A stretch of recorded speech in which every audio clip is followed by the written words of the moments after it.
I spent the entire evening making the pumpkin pie my cousin Emma complimented last holiday season. Deep down, I knew the invitation, just like every year, was more of a courtesy than a genuine gesture. I was always the last name on the list, but Ethan and Sophie were so excited that I couldn't say no. "Mom, we're gonna have the best Christmas ever," Sophie chirped, her eyes sparkling with hope. We arrived at my sister Claire's house right on time. Her suburban mansion in Bellevue was decked out with twinkling lights on the iron fence and wreaths in every window. Ethan clutched my hand tightly, and Sophie held the pie box as if it were a priceless treasure. Claire opened the door, her smile molded and calculated. She wore a wine-colored velvet dress, her hair perfectly curled, stepping out like she was about to walk onto a stage. "Oh, Sarah, you came." I leaned in for a quick hug, but she didn't return it. Her eyes scanned the pie box. "I told you not to bring anything this year." "Pumpkin pie? Let's hope it's not too sweet. You always overdo it," she added, her tone sharp with disdain. Then she turned and walked back inside without waiting for a reply. Inside, laughter filled the air, mixed with the scent of turkey and cinnamon. Everyone was dressed beautifully, chatting and laughing around a long, magazine-worthy dinner table. We stood near the door, lost among familiar strangers. No one offered us a seat, no one greeted us. They talked as if the three of us were just shadows in the corner. "They're ignoring us again," Ethan whispered, his voice heavy with hurt. I kept smiling. I set the pie on the kitchen counter while Ethan helped Sophie take off her coat. She looked up at me and whispered, "Mommy, why isn't anyone saying hi to us?" I knelt to tie her shoelace and whispered back, "They're just busy, sweetheart. They don't want us here," Sophie said softly, her eyes welling with tears. Claire returned, glancing at her phone. "I just checked the seating chart. It's a bit tight. Sarah, you don't mind sitting in the side room, do you? There's a small table in the laundry room. It's been cleaned." I thought I'd misheard. "The laundry room?" "Yes, it's clean and quiet. The kids will be more comfortable there," she winked. "You know, better than having them squeeze in with all the adults." "You're not really family," she muttered under her breath, her words cutting deep. Ethan held my hand. Sophie lowered her gaze. I smiled faintly, picked up the pie, and followed Claire's direct. The side room, past the back door, was literally a laundry room. Washer still humming, a small wooden table was pushed against the wall with 2 folding chairs and a tiny plastic kid's chair. No tablecloth, no warm lighting, just a buzzing fluorescent bulb overhead. I set the food down and took a deep breath. Ethan sat silently. Sophie climbed onto the plastic chair, her tiny hand resting on her knee. No one spoke. I opened the pie box and served 3 small slices, knowing no one else would touch them. Laughter from the living room pierced through my composure like needles. My throat tightened when Sophie asked, "Why doesn't Aunt Claire want us to sit with everyone? Are we not good enough?" she added, her voice trembling. I smiled again, the same smile I'd trained myself to wear for years. "It's not that they don't want us there. They just don't understand, honey." Ethan stared at me. "Maybe next year we shouldn't come, Mom. They hate us," he said, his voice raw with frustration. I didn't answer right away. I looked at my kids, one still trying to understand why we were left out, the other pretending not to understand anymore.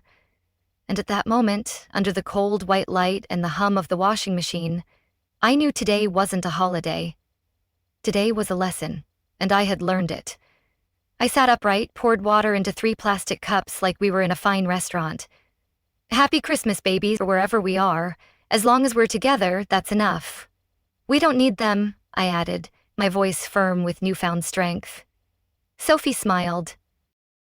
Ethan raised his cup, his eyes no longer sad, and I thought to myself, one day, I'll show them not with anger, but with my worth.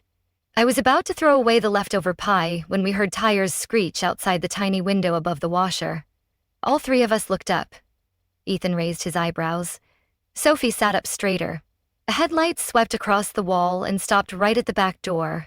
A long, sleek, black car pulled up quietly on the gravel path leading to the backyard. Not an SUV, not a neighbor's car.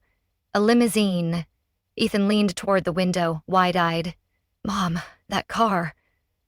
"Who's that?" he whispered, his voice tinged with awe. I stepped beside him, peering through the frosted glass.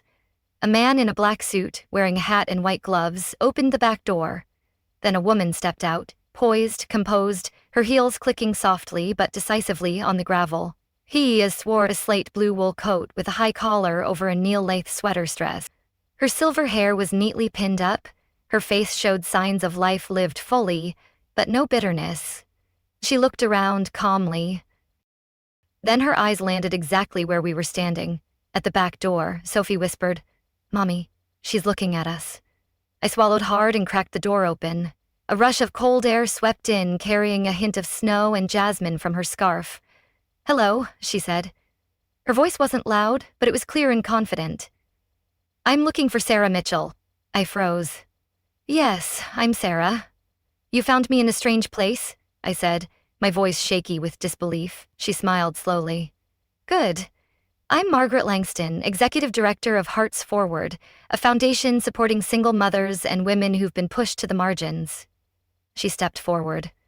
"I'm here because of a story, a post you wrote last year on a community forum about rebuilding your life after living in a shelter."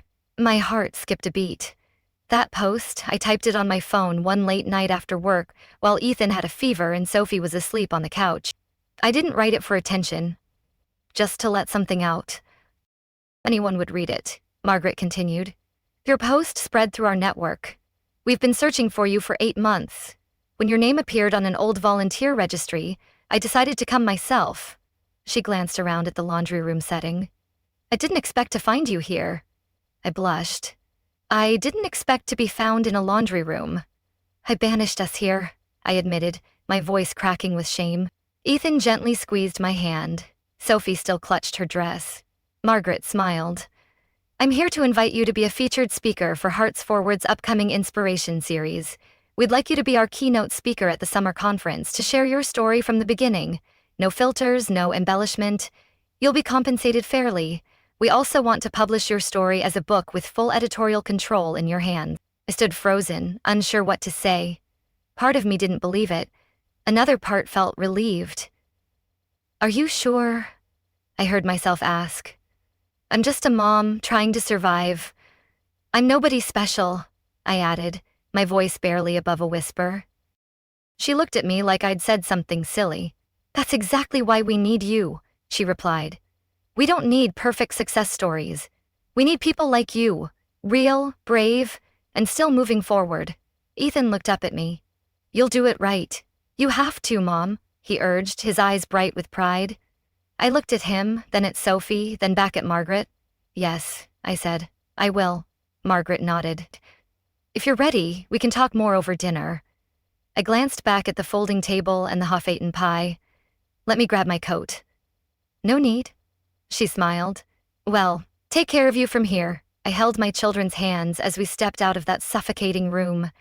The cold wind bit at my cheeks, but my heart felt strangely warm, and when the car door shut behind us, I knew the world had just shifted. Not because finally my worth had been seen. "They can't ignore us now," I whispered, my voice trembling with defiance. On the way to the restaurant Margaret had reserved, I was still in disbelief. Ethan sat beside me, clutching the pumpkin pie like it was treasure, while Sophie leaned against me, her wide eyes fixed on the softly lit ceiling above. Outside the window, Claire's neighborhood faded behind us like a memory being quietly erased. Margaret smiled at us through the small divider window between us and the driver. "I know this might all feel sudden, but I've wanted to meet you for a long time, Sarah. Your words changed lives," she said, her voice warm with conviction. I turned toward her. "You said you found me because of a post." "Not just one," Margaret nodded, her voice low and warm. "A whole series of short posts you shared over about 8 months after leaving your ex-husband. You wrote about your night shifts at the restaurant, about having only $5.00 left for gas, about turning a packet of instant noodles into a living room party with your kids. I read every word and I cried. You made me feel seen," she added, her eyes glistening with emotion. My cheeks flushed, not from shame, but from overwhelm. I had written those words in silence late at night when the world slept and I sat on a wooden kitchen chair trying not to wake the kids. I never thought anyone would read them, let alone someone like Margaret Langston. I still remember one line, she continued. I don't want my kids to think they have to toughen up to survive. I want them to know they deserve to live, to breathe, and to dream. Margaret looked at me for a long time. I've never read anything so honest. You gave voice to the forgotten, she said, her tone resolute. I clenched my hands gently, trying to steady my voice. I just wrote so I wouldn't fall apart. And that's what made it powerful, she said. Hearts Forward is hosting our summer summit soon, bringing together activists, writers, educators, and single mothers from across the country. We need someone to open it, not with credentials, but with heart and live truth. I want that person to be you. I looked at Ethan and Sophie. Ethan sat still, staring out the window, but his hand rested lightly on his sister's shoulder. Sophie remained tucked close to me, nodding softly as if sensing a shift in our lives. But I've never spoken in front of a crowd, I said quietly. I'm not a polished speaker. I'm just a nobody, I confessed, my voice wavering with doubt. Margaret placed a hand on her chest. Sarah, what moves people isn't polish, it's truth. And your truth is what they need to hear. You're more than enough, she insisted, her words piercing my insecurities. I stayed quiet the rest of the ride. When the car pulled up, the driver opened the door and I stepped out with my children. The restaurant sat tucked into a quiet corner of the city, understated, refined, with warm yellow lights and the smell of fresh bread in the air. We were led to a private room. On the table was a customized menu for the evening and a thin folder placed in front of me. Margaret gestured toward it. A preliminary contract. If you agree, we'll cover everything: travel, lodging, childcare, whatever helps you focus on telling your story. I opened the folder and skimmed the neatly typed, respectful text. My name was printed boldly at the top. Sarah Mitchell, keynote speaker, Hearts Forward Summer Summit 2025. I exhaled, a long, choked breath of relief and disbelief. I used to think the years I spent struggling through life left nothing behind but exhaustion. But it turns out the late nights writing blog posts on my old phone, the short journal entries I thought were forgotten, had become the bridge leading me into the light. Margaret raised her glass of water and looked at me like she saw a version of me I hadn't dared to believe in. I believe in you, Sarah, and I think it's time you believe in yourself too. You're going to change the world, she said, her voice unwavering. I never imagined a night that began in a laundry room could end in an elegant restaurant beside a woman who had read every word I'd written in my weakest moments. Margaret didn't just speak kindly. She treated me as someone who mattered, not someone who was barely included. When she pushed the contract toward me, I hesitated. The bolded words on the first page made me pause. Sarah Mitchell, author and keynote speaker, Hearts Forward 2027. I read it again, slower this time, afraid it would disappear if I blinked. Is this real? I whispered. Margaret nodded, still smiling patiently. Very real, Sarah. You're not imagining it. This is your moment, she said, her eyes locking with mine. She went over the terms. Oh, her organization would cover everything for me and the kids throughout the conference. Airfare, hotel, meals, and on-site childcare. A team of professional editors would help shape my speech and manuscript. They didn't want to change my voice, she emphasized. They just wanted to help me tell the story in its fullest form. I looked down and realized I had been gripping the cloth napkin. Ethan gently reached over, took the pumpkin pie box from my hands, and set it aside, as if helping me release the last burden of that night. Sophie rested her head on my shoulder, her wide eyes quietly absorbing every detail. She spoke just one sentence. Mom, they chose you because you're you. You're our hero, she added, her voice soft but certain. I turned and smiled at her, Thea stinging my eyes. For the first time in my life, I wasn't Claire's sister or Mrs. Mitchell's daughter or the divorced woman with 2 kids. I was simply myself. Sarah, the one who wrote with her whole heart, not knowing if anyone would read it, but writing because she couldn't not. Margaret lifted her cup of tea, the golden light catching on the emerald ring on her hand. I once told my team, she began, if you want someone who can shift the mood of a whole room with their real story, find Sarah Mitchell. I laughed, a little embarrassed. I used to write for 30 readers. Half of them were single moms I met at the community center. And now, Margaret said, You'll write for thousands, and I believe they need you more than ever." "You're their voice now," she said, her tone filled with purpose. When dinner ended, I signed the contract. My hand trembled. Not from fear, but because I knew this was a turning point. Not the cinematic kind with fireworks and fanfare, but a quiet internal click, like the final gears slipping into place. On the way back, the limousine glided past streets I once knew, but they looked different now. The houses didn't sting anymore. The little diners I once cleaned felt like part of the mosaic of my journey. Ethan whispered, "Mom, you kind of look like a celebrity." I shook my head and squeezed his hand. "Not a celebrity, honey, just respected." I turned to Margaret and thanked her again. She smiled, looking at me, not with pity but with recognition. "Sarah, they didn't give you a seat at the table, but tonight you were handed a stage. And you'll shine on it," she said, her voice brimming with confidence. I nodded, feeling light in a way I hadn't for years, and I knew from now on I wouldn't be knocking on doors for a place. I'd be building my own.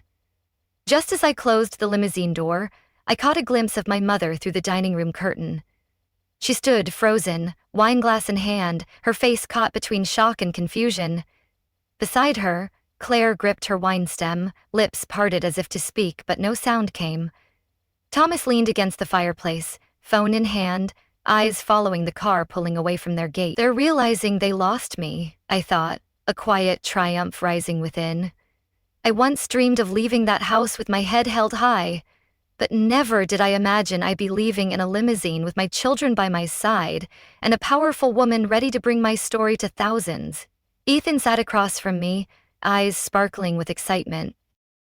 Sophie leaned into me, her small hand resting on mine to be sure I was still here, and that this was real. "Did you see them watching?" Ethan whispered. I nodded. "I saw." "I think Aunt Claire thought she was the most important person in the family," Sophie said, her voice sweet and clear. "But today she wasn't." "You were the star, Mom," she added, her smile radiant. I smiled, brushing her hair.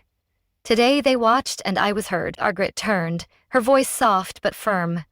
"I've seen many moments like this when someone is finally seen for who they truly are, but this one, Sarah, I will remember most." "You've reclaimed your place," she said, her words a quiet affirmation. I didn't respond right away. The emotion was steady now, not sharp like before, not pain, just healing, not revenge, just living, acknowledged, and moving forward.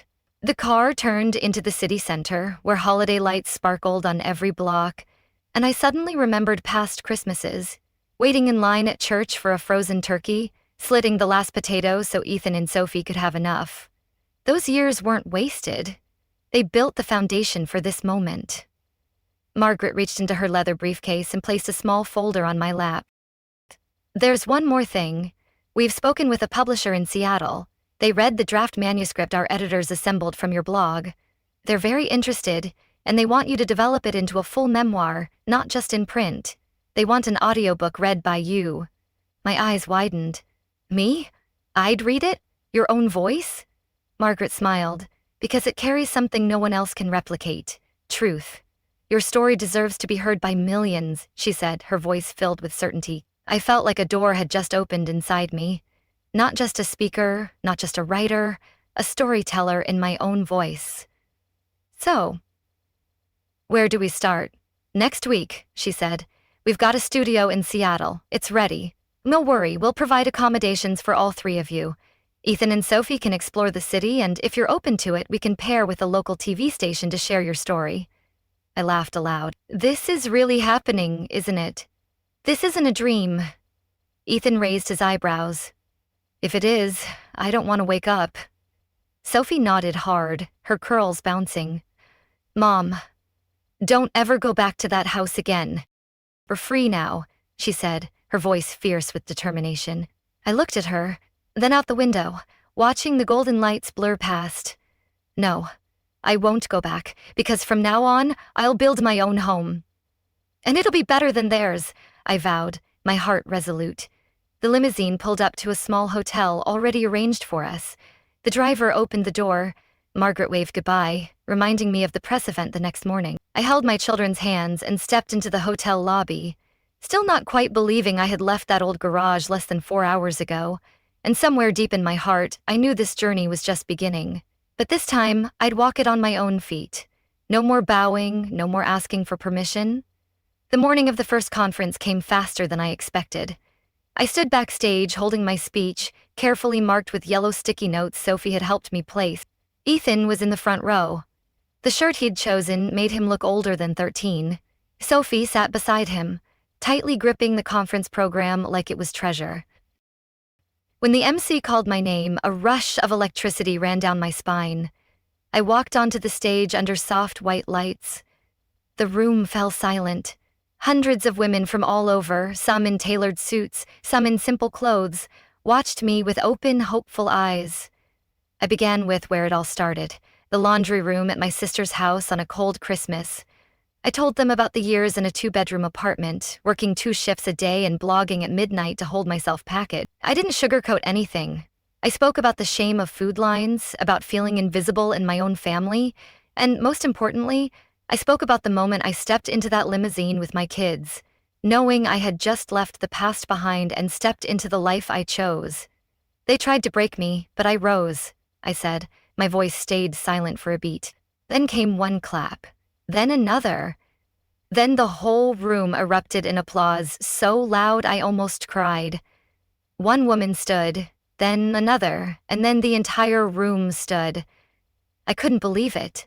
This wasn't a dream. After my speech, I spent 3 hours meeting attendees. They came to me with shining eyes, holding my hands, telling me their stories. One had lived in her car with 2 toddlers. Another had just left a suffocating marriage. A retired teacher told me she'd felt invisible in her family until she heard me speak. I don't need permission to exist anymore. You gave me courage, I know one woman said, her voice trembling with gratitude. One woman told me, "Thank you for saying what I've always felt." That sentence stayed with me all day. A month later, More Than Enough officially launched. The cover showed a black and white photo of me and my kids hand in hand crossing a busy street, symbolizing how we'd walked through the noise and found our way back to each other. I cried, holding the first copy, not because I had a book, but because for the first time my name was printed clearly, not under someone else's, not as someone's sister or someone's daughter. "This is my victory," I whispered, my heart swelling with pride. The messages started pouring in. Emails, comments, handwritten letters. People shared photos of their favorite passages or told me they read the book all night and felt help. One of the messages that moved me so deeply I had to sit in silence for a while, read. "I used to think my worth only existed if others saw it. But you helped me realize real worth is in how we keep rising every time we're pushed aside. I don't know if I can change the whole world, but I know this. I've touched someone's world, and that's enough." That evening, while I was washing dishes in the kitchen of our new apartment in Seattle, Sophie hugged me from behind and whispered, "Mom, do you know how many people called you inspiring today?"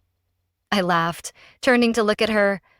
"I'm just someone who learned not to ask for permission to be herself." Ethan looked up from the couch. "You didn't just learn it, you taught us. You showed us we're enough." I stopped what I was doing, dried my hands, and sat down between my 2 kids. I used to think I was just the leftover pieces other people didn't want. But now I know I've always been more than that. A year after that fateful night in Claire's garage, Christmas came around again. But this time, I wasn't waiting outside a door hoping to be let in. I wasn't holding a paper plate sitting quietly in some cold, forgotten room. This year, Christmas was held right in my small apartment in Seattle. It wasn't fancy. No crystal chandeliers or 12-seat table like my sister's. But my kitchen was warm, the pumpkin pie smelled amazing, and, most importantly, everyone there wanted to be there.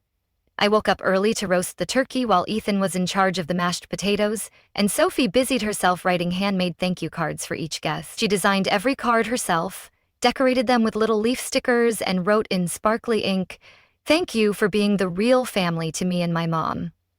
There were just 8 of us at the table. The 3 of us, Margaret, 2 friends I met at last year's conference, Leela and Nora, and our elderly neighbors from across the hall, Henry and Eleanor, who once lent me a pan when I first moved in. None of them were blood relatives, but each had shown up with the kind of kindness I'd longed for my whole life.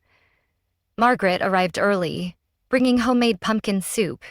She entered the way she always did, confident, calm, and with a quiet grace that made everyone feel valued without needing to say a word. "This is the first year I didn't attend the office party," she said as she placed the pot on the table. "I think this is where I really wanted to be." I smiled, tying an apron around her waist. "Well, then today you're not the director. You're my chef," Margaret teased. "You might want to rethink your leadership style, Sarah." Laughter filled the kitchen and spilled into the living room. Ethan turned on some soft jazz, while Sophie darted around making sure each fork was perfectly placed, reminding me every time I forgot the napkins should go on the left. We gathered around a small round table, too small for all the food, so a few dishes were stacked on the bookshelf, but no one cared. Henry told the story of how he met Eleanor at the public library. Nora shared her project supporting single mothers in Queens. Lila excitedly mentioned starting her first baking course. And me? I just sat there listening, smiling, and looking at my kids with a gratitude too big for words. As the meal wound down, Sophie stood up, holding a folded piece of paper. She cleared her throat, serious like she was about to present in school. Sophie began to read slowly but confidently.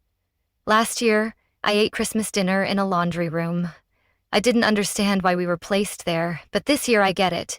Because if we hadn't been put there, we wouldn't have found the place we belong. Today, I know I'm home.